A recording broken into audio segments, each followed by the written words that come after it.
Good day everyone, and welcome back to my channel. In this video, I will show you how to crochet a heart. And this is what I am using, 4-ply milk cotton yarn. So please follow me on TikTok. So meron akong binebenta na mga crochet materials doon. So if you're interested, I will put the link on the comment section below. So let's start now. First is we're going to make a magic ring, and we're going to make a 3 chain, 1, 2, 3, and then we're going to make a treble crochet,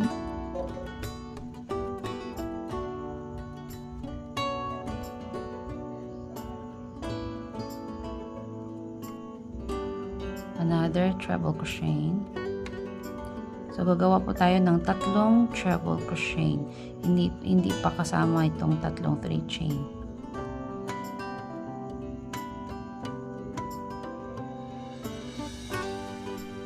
And then next is double crochet.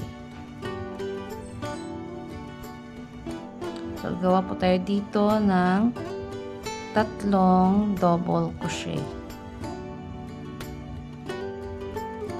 After that, chain 1 and then make 1 treble crochet.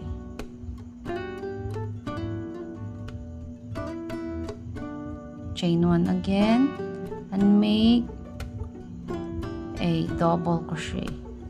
So gawa tayo ng 3 double crochet.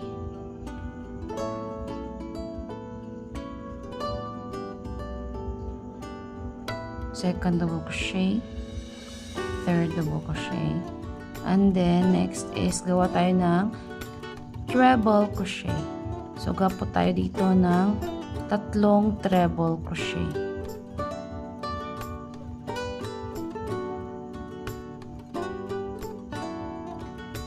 So last treble crochet. So after this, gagawa po tayo ng 3 chain, 3 chain. So 1, 2, 3, and then make a slip stitch dito sa hole. Slip stitch. Okay. So cut na po natin ito, and then hilahin natin ito. This one. Pull this.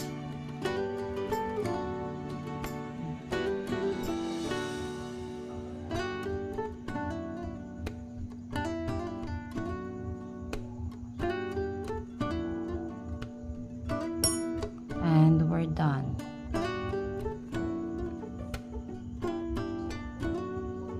Ayan na po ang ating mga cute hearts.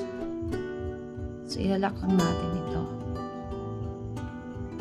And again, so if you want to order a milk cotton, so maganda po ang milk cotton kasi malambot po siya. So, I will put the link on the description below.